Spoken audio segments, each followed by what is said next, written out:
G'day, I'm Garry Stevens, and welcome to the third season of the History in the Bible podcast. In this final season, I explore how the Jews and the Christians constructed new religions when they were sent spinning into the void after the destruction of the temple. All of the history about all of the books beyond the Bible.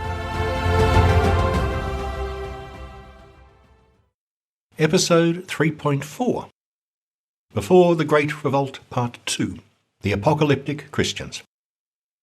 In the last episode, I discussed the state of the Judeans just before the Great Revolt in the year 66. Let's look at the Christians. Now, before I continue, let me remind you of the time frame. The Great Revolt erupted 30 years after the death of Jesus, and just a few years after the deaths of Peter and Paul.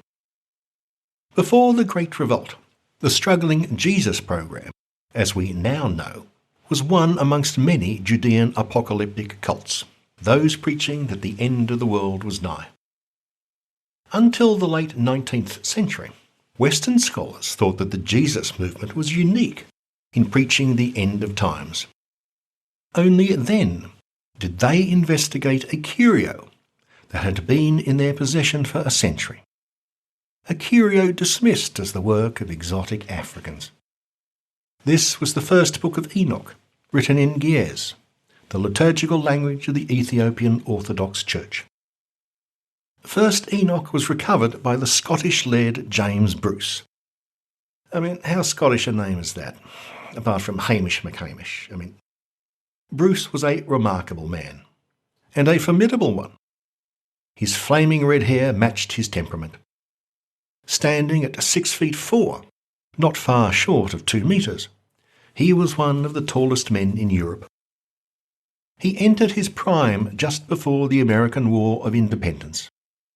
At the very beginning of the Industrial Revolution, he was surprised and delighted to find that his lands sat atop vast coal fields, the very material essential to the new processes of steel manufacture.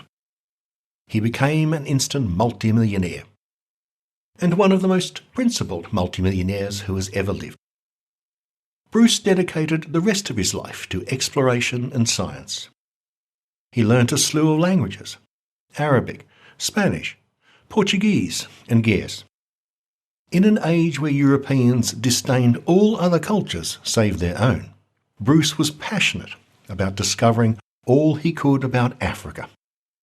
He spent 15 years exploring Egypt, the Sudan and Ethiopia, searching for the source of the Nile. He was held hostage by warlords and nearly died of dysentery. Upon his return, Bruce wrote an account of his travels. This received as many accolades as it did derision. Many simply did not believe his tales. Nonetheless, he was admitted to the premier scientific society of the age, the Royal Society of Edinburgh. The laird brought back from Ethiopia no less than 3 copies of something we now call the first book of Enoch, all written in Ge'ez. When scholars rose from their languor and finally began to examine these documents a century later, they discovered it was the granddaddy of apocalypses. When fragments were found in the Dead Sea Scroll, it became obvious that the Jesus movement was not the first to preach that the end of times was upon us. The apocalypses are attempts to solve a theological problem. When the Judeans returned from Babylon, they thought their troubles were over. True, they did not have their own king, but their new Persian masters were affable and lenient rulers. After Alexander the Great destroyed the Persians, the Judeans found themselves subject to one of Alexander's generals, Ptolemy of Egypt. The Ptolemies treated Judea with respect and compassion. The Judeans were distraught when the Seleucids, who ran Babylonia and Syria, wrested control of the tiny province from their Egyptian rivals around 200 BC. The Seleucids were harsh monarchs. After 300 years of accommodating rule by the Persians and then the Ptolemies, the Judeans suddenly found themselves captive to a tyrannical regime determined to suppress difference and dissent. The Judeans struggled to explain their dire condition. The prophets of old had explained that the Judeans suffer because of their sins. God himself brought the Assyrians and Babylonians down on them to punish the nation for its unfaithfulness. The old prophets assured the nation that all will be well if only the nation mends its ways. God, they said, is just. God is someone you can talk to. Once the Judeans have repented, God will work inside history to restore the nation to its proper historical place. The good times will return. Under the Seleucids, the Judeans could not understand why they were still immiserated. The old prophets provided no answers. The Judeans were now pious and dedicated followers of the law. They worshipped no idols. They sacrificed at the temple. The people of God were not suffering for their infidelity, but for their devotion. Indeed, they were suffering more under the Seleucids than when they had defied God. How was this possible? Unwittingly, the Seleucids provided the Judeans with the crucial intellectual tool to construct a radical new explanation of their predicament. The Seleucid kings created a new way of reckoning the passage of time. In the Old Testament, time is ordered by the cycles of the seasons and marked by the weekly Sabbath and the annual festivals. The world will continue forever. The Judeans sometimes enjoy good fortune and at other times suffer misfortune. But the world is eternal. All the many peoples of the world marked time in a local and disjointed fashion. There was no universal calendar. When historians had to relate distant events to each other, they had no choice but to resort to synchronisms. The year that the Persians and Judeans knew as the 18th year of the King of Kings Artaxerxes, the Egyptians called the 4th year of Pharaoh Artaxerxes. The Macedonians knew it as the 14th year of King Philip. The Romans thought they were living in the year of the consulship of Manlius and Decimus. I shall leave it as an exercise for the listener to determine what year that corresponds to in our system. Or take some examples from the 15th chapter of 2 Kings. Quote, "In the 27th year of King Jeroboam of Israel, Azariah of Judah became king. In the 38th year of King Azariah of Judah, Zechariah became king over Israel in Samaria for 6 months. Shallum became king in the 39th year of King Uzziah of Judah, and he reigned in Samaria 1 month." End quote. There was no way for most intellectuals, and certainly the common people, to easily mark the past. Thinking about the future was even harder. Take a Roman soldier marking out the years in his 20-year military service contract. That contract was dated to the consulship of Manlius and Decimus. Every few years he has to ask his centurion or tribune, "How many years have passed since their consulship? Time up yet, sir?" No. And that is what the ancients were stuck with. The Seleucids were the first to construct a continuous and irreversible tally of years. Year 1 was 311 BCE, when the dynasty's founder cemented his hold over his dominions. His many successors kept the clock running. For the first time in history, a state marked time with an inexorable number that never restarted. Each year was numbered, one after the other. To us, this is obvious and commonplace. To the ancient world, the concept was radical. Even medieval Christendom was reluctant to embrace its linearity. The Latin Anno Domini system only became popular in Western Europe after the Norman conquest, around the year 1070. At around the same time, the Greek East adopted a linear Anno Mundi system. The Seleucid dating system allowed the Judeans to reconceive time.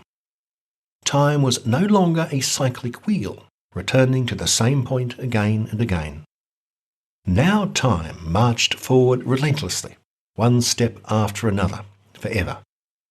There was a definite past and a definite future. The apocalyptic writers decided that all of history could be divided into two ages: the current age of sin and evil, and the future age to come, when God would destroy his enemies and introduce his kingly rule.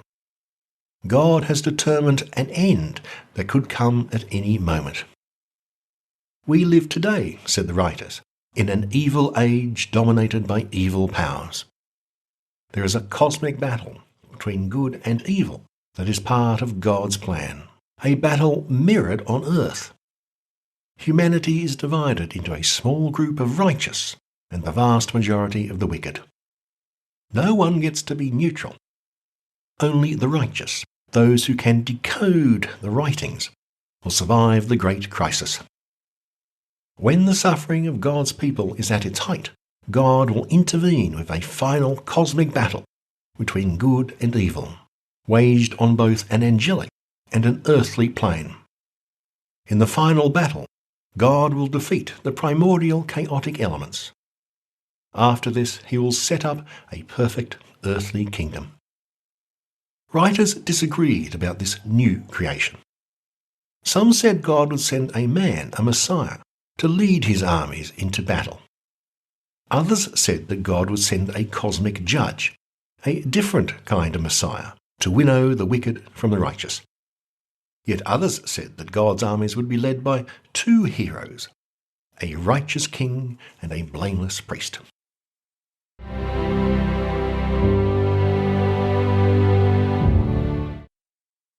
So exactly what is an apocalypse? Today the word apocalypse is used to describe a large body of literature produced in the Second Temple period. Our earliest apocalypses date from the time that the Seleucid Hellenistic kingdom wrested control of Judea from the Hellenistic Ptolemies of Egypt. For the next 3 centuries, Judeans, then later Christians, produced a rich variety of apocalyptic works. While many of these books were enormously popular, only 2 made it into the Bible: the book of Daniel in the Old Testament, our oldest apocalypse, and Revelation in the New Testament. The apocalypses are a genre of writing, like crime fiction or fantasy. The genre has its own plots, characters, themes, and tropes.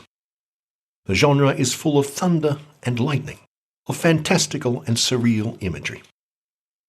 A typical plot is this: an otherworldly being, say an angel, reveals mighty secrets to a hero of old, such as Enoch or Abraham. The hero is renowned for his piety and purity. Of course, this hero is not the actual author of the book. The authors of the apocalypses were well aware that the time of revelation was long past. New prophets were no longer welcome in Judaism. Everyone knew the last prophet was Malachi. The only choice the authors had was to claim that their books were centuries older than Malachi. The angel imparts to the hero an astonishing vision of a transcendent reality, a vision of the hierarchy of the heavens. The hero is transported to the throne of God himself. Yet that is but a part. The angel also shows the sage a dreadful future, a revelation of the end of days. The apocalypses are a literature of hope and despair. Despair because they hold that the world has no promise for the righteous. The forces of evil are in charge. Things will only get worse and worse until all hell breaks loose. Hope because they affirm that God will intervene when God's people are suffering the most. This intervention is in some unknowable future, yet imminent. The evil must repent before it is too late. The good just have to hang on. These books teach that oppression in the world is just a shadow of heavenly realities. Everything that happens on earth is just a mirror image of vastly greater battles waged on a cosmic scale, struggles that humans can barely hope to comprehend. They say that the oppressed can resist until God intervenes to end history with his angels and divine armies, alongside which the righteous will fight. The Romans might seem powerful now, but they are puny compared to the vast heavenly forces that will one day be unleashed upon them. Don't worry, guys, the end of the world is coming, and it's going to be awesome. The apocalypses introduce us to a whole new theological landscape, radically different to that we see in the Old Testament. In the Old Testament, the prophets receive the good news direct from God. They speak to all in the most public way, tramping the streets to spread the message. The heroes of the apocalypses never hear a word from God. All their crazy comes from an angel. They speak in impossibly cryptic messages aimed at an elite. Now, some of the Old Testament prophets engage in crazy talk for a few chapters, but the apocalypses are one barrel of weird from go to glow. God, they say, has no intention so banal as restoring the tiny kingdom of Israel to its former glory. God will judge the whole world, not just the Judeans. A universal corruption demands a universal redemption. God is now working outside of time. History will end when God decides it will. There is absolutely nothing the Judeans or anyone else can do to stop it. The authors are adamant that the future judgment of God is inevitable, no matter what the people do. God is not just, he is vengeful. And God is beyond talking to mere humans. God will not judge the nation of Israel. God has no interest in the nation as a collective entity.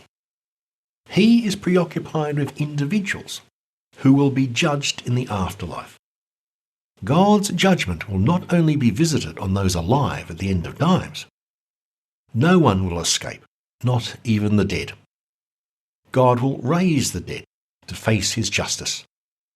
In the tumult of the last of days, the righteous dead will be brought back in a general resurrection, no matter which nation they belong to.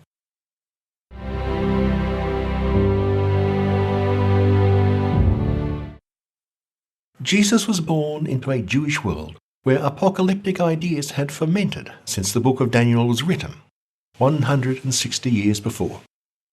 Many Jewish groups believed that the end of the world was just around the corner. The Gospels clearly depict John the Baptist as one preaching that the end of times is nigh. Paul's letters also show Paul as one awaiting the end and the return of Jesus. But what did Jesus himself believe? The evidence is a little ambiguous. Let's line up the Gospels in the order we think they were written. The Gospel of Mark is earliest, around the year 70. Then Matthew, at about the same time as Luke, maybe 20 years later. John was the last written Gospel, a decade or two after that. Mark is adamant that the end times are upon us. Long quote from Mark chapter 13, various places. When you hear of wars and rumours of wars, do not be alarmed. This must take place. But the end is still to come. For nation will rise against nation, and kingdom against kingdom. There will be earthquakes, there will be famines. This is but the beginning of the birth pangs. Then those in Judea must flee to the mountains. Woe to those who are pregnant, and to those who are nursing infants in those days. Pray that it may not be in winter. For in those days there will be suffering, such has not been from the beginning of the creation that God created until now, no, and never will be. After that suffering the sun will be darkened. End quote. When Luke wrote his Gospel 20 years later, faith in a global apocalypse was rapidly fading. Luke's Jesus dials down the histrionics. Luke doesn't see the end of the whole world. He sees the end of just one city, Jerusalem, and of just one people, the Judeans. Quote, Luke 21:20. When you see Jerusalem surrounded by armies, then know that its desolation has come near. Then those in Judea must flee to the mountains, and those inside the city must leave it. For these are days of vengeance, as a fulfillment all that is written. For there will be great distress on the earth, and wrath against this people. They will fall by the edge of the sword, and be taken away as captives among all nations. And Jerusalem will be trampled by the Gentiles, until the times of the Gentiles are fulfilled. End quote. A few years later, the author of the Gospel of John abandoned any idea that the end of times were upon us. The Gospel of John has no truck with such frights and scares. Eternal life is for all of us ready here and now. So what did Jesus actually believe? Who knows?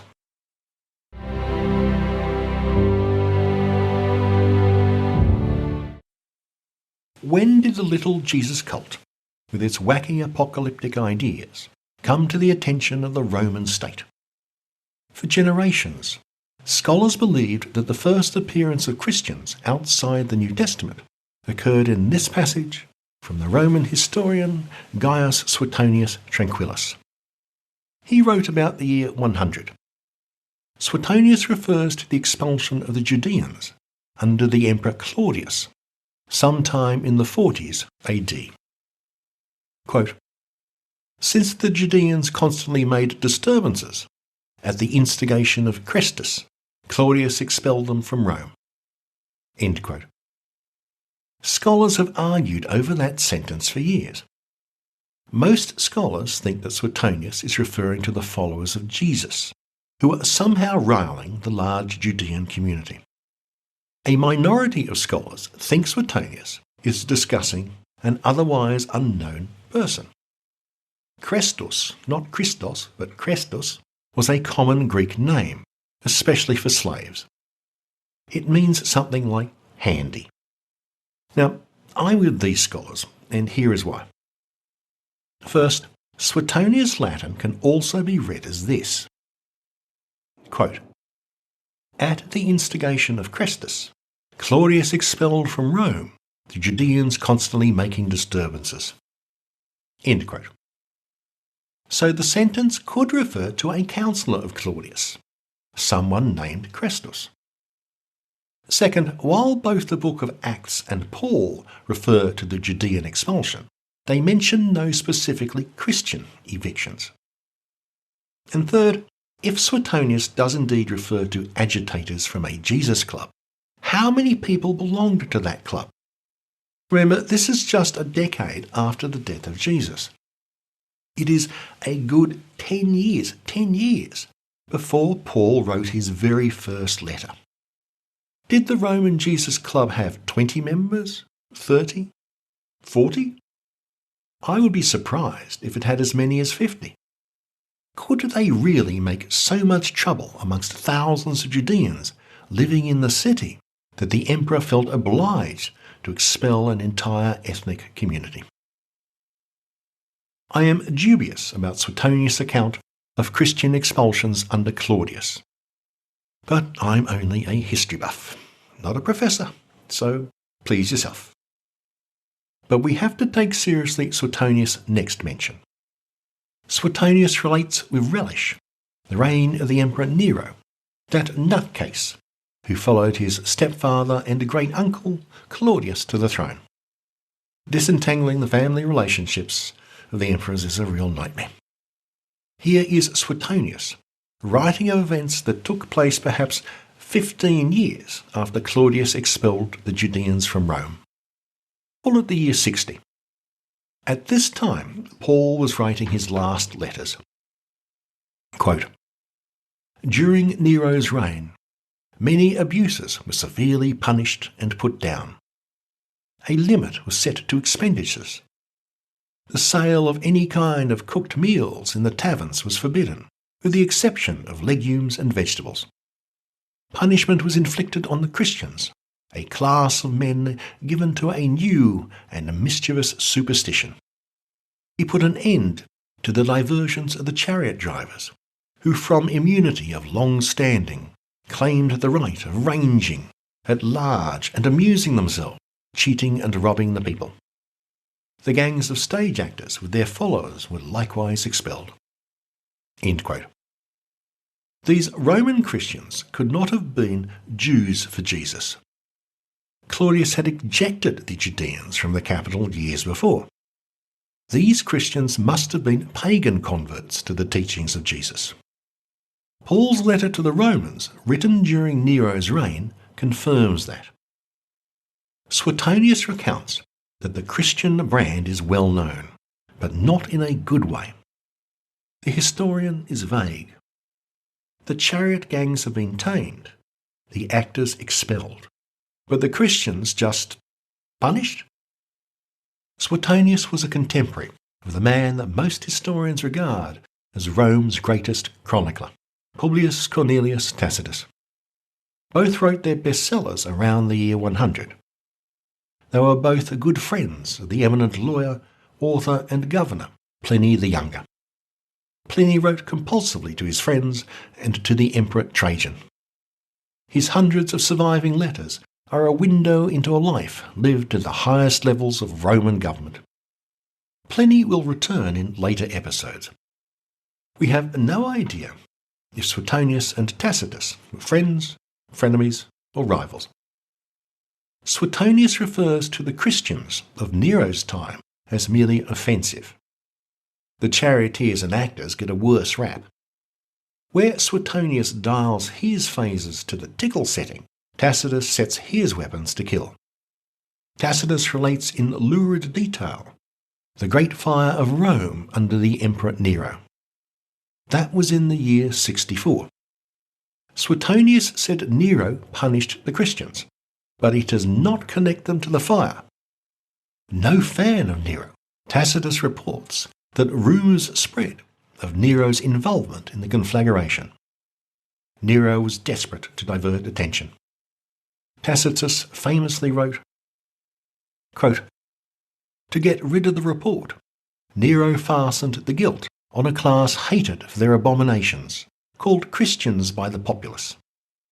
Christus suffered the extreme penalty during the reign of Tiberius at the hands of one of our procurators, Pontius Pilatus, and a most mischievous superstition again broke out not only in Judea, the first source of the evil, but even in Rome, where all things hideous and shameful find their centre and become popular. Accordingly, an arrest was first made of all who pleaded guilty. Then, upon their information, an immense multitude was convicted, not so much of the crime of firing the city, as of hatred against mankind. Mockery of every sort was added to their deaths. They were torn by dogs and perished, or were nailed to crosses, or were doomed to the flames and burnt. Nero offered his gardens for the spectacle, and was exhibiting a show in the circus, while he mingled with the people in the dress of a charioteer. Hence, even for criminals, there arose a feeling of compassion, for it was not for the public good, but to glut one man's cruelty that they were being destroyed." End quote. Where his contemporary Suetonius is vague, Tacitus has some facts. We know from the book of Acts that in Antioch in the 40s, Christians greeted each other by that name. Would pagans refer to them as Christians in Nero's time, the 60s? Probably not. Pagans seem to have known them as Nazareans or Nazarene.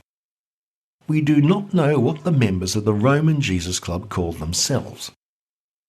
Did Nero really have any idea who Christians were in the great fire that erupted 40 years before Tacitus wrote his books? Probably not. Tacitus' friend Governor Pliny confirms that around the year 100, the Roman state knew perfectly well who Christians were. Tacitus may well be talking of his own time, when the Christians were infamous, not Nero's, when they may have been virtually unknown. Tacitus calls Christians mischievous and haters of mankind. Those were also common charges made against Judeans. Tacitus and Suetonius are projecting their own abhorrence of Christians onto some group that barely existed in Nero's time. In the next episode, I launch into the grisly and lamentable history of the Great Revolt. Thanks for visiting. For show notes, maps, charts, and timelines, visit my website at www.historyinthebible.com. You can even download professional posters for free.